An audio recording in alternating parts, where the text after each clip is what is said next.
નમસ્કાર મિત્રો, ગુજરાતના ખૂણે ખૂણે રહેતા મારા વહાલા ખેડૂત ભાઈઓ અને જનતાનું સ્વાગત છે ટોટલ કિસાન ખબરના આજના સૌથી મોટા અને અગત્યના સમાચાર બુલેટિનમાં।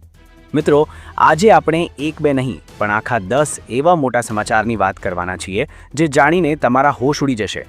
આજના વિડીયોમાં અંબાલાલ પટેલની ધ્રુજાવી દે તેવી આગાહીથી લઈને વોટ્સએપ બંધ થવાના સમાચાર અને ખેડૂતોને 2 કરોડના વળતરની અનોખી માંગ વિશેની એક વિગત આપણે જોવાના છીએ। વિડીયો થોડો લાંબો થશે પણ છેલ્લે સુધી જોજો, કારણ કે અધૂરી માહિતી હંમેશા નુકસાન કરાવે છે। જો તમે અમારી આ ચેનલ ટોટલ કિસાન ખબર પર પહેલીવાર આવ્યા હો તો નીચે આપેલું લાલ બટન દબાવીને અત્યારે જ સબસ્ક્રાઇબ કરી લો અને આ વિડીયોને લાઇક કરી તમારા વોટ્સએપ ગ્રુપમાં જરૂર શેર કરજો, જેથી આપણા દરેક ગુજરાતી ભાઈઓ સુધી આ સાચી માહિતી પહોંચી શકે। સૌપ્રથમ વાત કરીએ ગુજરાતના ખેડૂતોના મસીહા ગણાતા હવામાન નિષ્ણાત અંબાલાલ પટેલની નવી આગાહી વિશે।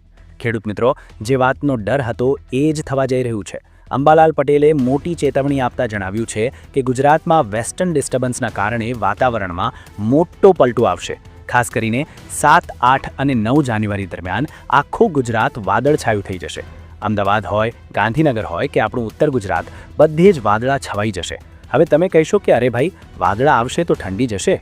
તો હા મિત્રો, આ 3 દિવસ લઘુત્તમ તાપમાન વધશે એટલે તમને એમ લાગશે કે ઠંડી ગઈ, પણ સાવધાન, આ તો તોફાન પહેલાંની શાંતિ છે। અંબાલાલ પટેલે સાફ શબ્દોમાં કીધું છે કે 10 જાન્યુઆરીથી પવનની દિશા બદલાશે અને ફરી એકવાર કાતિલ ઠંડીનો નવો રાઉન્ડ શરૂ થશે। સાબરકાંઠા અને પંચમહાલમાં તો તાપમાનનો પારો એટલો ગગડશે કે કદાચ રેકોર્ડ તોડી નાખે। ખેડૂત ભાઈઓ, તમારા રવિ પાક એટલે કે જીરું, ઘઉં અને રાયડામાં ખાસ ધ્યાન રાખજો। વાદળછાયા વાતાવરણમાં પાકને નુકસાન ન થાય તે માટે જે પણ સાવચેતી રાખવાની હોય ત્યાંથી જ વિચારી લેજો। મિત્રો, તમે કયા જિલ્લામાંથી વિડીયો જોવો છો કોમેન્ટમાં લખજો, એટલે મને ખબર પડે કે મારે કયા જિલ્લાની આગાહી વધુ આપવી। બીજા મોટા સમાચાર વાહન ચાલકો માટે છે। જો તમારી પાસે બાઇક, રિક્ષા કે મોટી ગાડી છે અને તમે ફાસ્ટેગ વાપરો છો તો કેન્દ્ર સરકારે તમારા માટે જબરદસ્ત ખુશખબર આપી છે। 1 ફેબ્રુઆરી 2026થી ફાસ્ટેગના જૂના અને કંટાળાજનક નિયમો હવે ભૂતકાળ બની જશે। સૌથી મોટી રાહત એ છે કે હવે તમારે વારંવાર કેવાયસી એટલે કે કેવાયસી કરાવવાની કોઈ લપમાં પડવું નહીં પડે। પહેલાં કેવું હતું, બેંકમાંથી મેસેજ આવે કે કેવાયસી કરાવો નહીંતર ફાસ્ટેગ બંધ થઈ જશે અને આપણે બેંકોના ધક્કા ખાવા પડતા, પણ હવે સરકારે નક્કી કર્યું છે કે વારંવાર કેવાયસી કરાવવાની ઝંઝટમાંથી મુક્તિ આપવામાં આવે। હા, જો તમારું ફાસ્ટેગ ખોવાઈ જાય અથવા તો કોઈ તેનો દુરુપયોગ કરે ત્યારે જ કેવાયસી માંગવામાં આવશે। આ નિર્ણયથી ટોલ પ્લાઝા પર લાઈનો ઓછી થશે અને ડિજિટલ ઇન્ડિયાને વધુ વેગ મળશે। લાખો વાહન ચાલકોનો સમય અને પેટ્રોલ બચશે, એ તો નફામાં। સરકારના નિર્ણય માટે એક લાઇક તો બને જ છે મિત્રો। ત્રીજા મહત્વના સમાચાર રેલવેમાં મુસાફરી કરતા લોકો માટે છે। ભારતીય રેલવેએ 5 જાન્યુઆરીથી ટિકિટ બુકિંગમાં એક નવો અને કડક નિયમ લાગુ કરી દીધો છે। જો તમે તમારી સફરના 60 દિવસ પહેલાં એડવાન્સમાં ટિકિટ બુક કરાવવા ટેવાયેલા હો તો હવે સાંભળી લેજો, તમારા IRCTC એકાઉન્ટ સાથે આધાર કાર્ડ લિંક હોવું ફરજિયાત છે। જો આધાર લિંક નહીં હોય તો સવારે 8થી સાંજે 4 વાગ્યા સુધી તમે ટિકિટ બુક કરી જ નહીં શકો। અને મિત્રો, 12 જાન્યુઆરીથી તો આ સમય વધારીને રાતના 12 વાગ્યા સુધીનો કરી દેવામાં આવશે। આ નિયમ શા માટે લાવવામાં આવ્યો ખબર છે? ટિકિટોની કાળા બજાર રોકવા માટે। એજન્ટો જે ફટાફટ ટિકિટો બુક કરી લેતા હતા તેના પર લગામ લાગશે અને તમારા જેવા સાચા મુસાફરોને સીટ કન્ફર્મ મળશે। એટલે જો તમારે પણ વેકેશનમાં ફરવા જવું હોય તો અત્યારે જ ફોન લઈને આધાર કાર્ડ લિંક કરી લો। ચોથા સમાચાર જે સોશિયલ મીડિયામાં પણ ખૂબ ચર્ચામાં છે તે વોટ્સએપ વાપરતા લોકો માટેની ચેતવણી છે। લોકપ્રિય મેસેજિંગ પ્લેટફોર્મ વોટ્સએપે હવે સાફ કહી દીધું છે કે જો તમારો વોટ્સએપ જે નંબર પર ચાલે છે તે નંબર જો 90 દિવસ સુધી બંધ રહેશે તો તમારું અકાઉન્ટ ઓટોમેટિક લોગઆઉટ થઈ જશે। ઘણા મિત્રો એવા હોય છે જે વોટ્સએપ તો ચલાવે છે પણ તે મોબાઈલ નંબરમાં રિચાર્જ નથી કરાવતા। સાંભળી લેજો, જો 90 દિવસ સુધી નંબર એક્ટિવ નહીં હોય કે તેમાં કોઈ રિચાર્જ નહીં હોય તો તમે તમારા તમામ વોટ્સએપ ગ્રુપ્સ, ફોટા અને મહત્વની ચેટ્સ કાયમ માટે ગુમાવી શકો છો। તમારી સુરક્ષા અને ડેટા મેનેજમેન્ટ માટે કંપનીએ આ નિર્ણય લીધો છે। એટલે જો તમારી પાસે કોઈ સેકન્ડરી નંબર પર વોટ્સએપ હોય તો તેમાં નાનું મોટું રિચાર્જ ચાલુ રાખજો, નહીંતર પસ્તાવાનો વારો આવશે। પાંચમા સમાચાર ગુજરાત પોલીસના જાંબાઝ જવાનો અને જેઓ LRDમાં ભરતી થવા માંગે છે તેમના માટે છે। રાજ્ય સરકારે એક ઐતિહાસિક અને પ્રશંસનીય નિર્ણય લીધો છે। હવે LRD જવાનોએ બદલી માટે કે પોસ્ટિંગ માટે સરકારના ભરોસે રહેવાની જરૂર નથી। જવાનો પોતે જ પોતાની પસંદગીનો જિલ્લો પસંદ કરી શકશે। પહેલા જવાનોને પોતાના વતનથી સેંકડો કિલોમીટર દૂર ફરજ બજાવવી પડતી હતી, જેના કારણે તેઓ પરિવારને સમય નહોતા આપી શકતા। પણ હવે સરકારના નવા નિર્ણયથી જવાનો પોતાના વતનની નજીક કે મનપસંદ જિલ્લામાં કામ કરી શકશે। આનાથી પોલીસ વિભાગની કાર્યક્ષમતા વધશે અને જવાનોનું મનોબળ પણ આસમાને પહોંચશે। સરકારના નિર્ણયને લોકો ખૂબ સરસ કહી રહ્યા છે। છઠ્ઠા સમાચાર વાલીઓ માટે છે। જેમના ખિસ્સા ખાનગી શાળાઓની ફીના કારણે ખાલી થઈ રહ્યા છે. ફી રેગ્યુલેટરી કમિટી એટલે કે FRCએ હવે મેદાનમાં આવી છે અને એક નવી વેબસાઇટ frcgujarat.org લોન્ચ કરી છે. હવે કોઈ પણ પ્રાઇવેટ સ્કૂલ મનસ્વી રીતે ફી વધારી શકશે નહીં અને વધારશે તો છુપાવી શકશે નહીં. વાલીઓ આ વેબસાઇટ પર જઈને પોતાના બાળકની સ્કૂલનું નામ સર્ચ કરશે એટલે તરત જ ખબર પડી જશે કે સરકારે આ સ્કૂલ માટે કેટલી ફી મંજૂર કરી છે. જો કોઈ સ્કૂલ આ રકમ કરતાં ₹1 પણ વધારે માંગે તો તમે એ જ પોર્ટલ પર તરત જ ઓનલાઈન ફરિયાદ કરી શકો છો.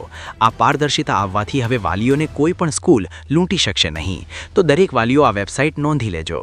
7મા સમાચાર ખેડૂતો માટે ખૂબ જ અગત્યના અને થોડા ચોંકાવનારા છે. મોરબી જિલ્લાના ખેડૂતોએ એક એવી માંગ કરી છે જેણે આખા ગુજરાતમાં ચર્ચા જગાવી છે. કિસાન સંઘર્ષ સમિતિના નેજા હેઠળ ખેડૂતોએ કલેક્ટરને આવેદન આપીને કીધું છે કે અમારા ખેતરોમાંથી ખાનગી કંપનીઓ જે વીજળીના મોટા ટાવર અને થાંભલા નાખે છે તેના બદલામાં અમને યોગ્ય વળતર મળતું નથી. ખેડૂતોએ માંગ કરી છે કે એક વીજ પોલ દીઠ ₹2 કરોડ વળતર આપવામાં આવે અને દર મહિને ₹50,000 ભાડું આપવામાં આવે.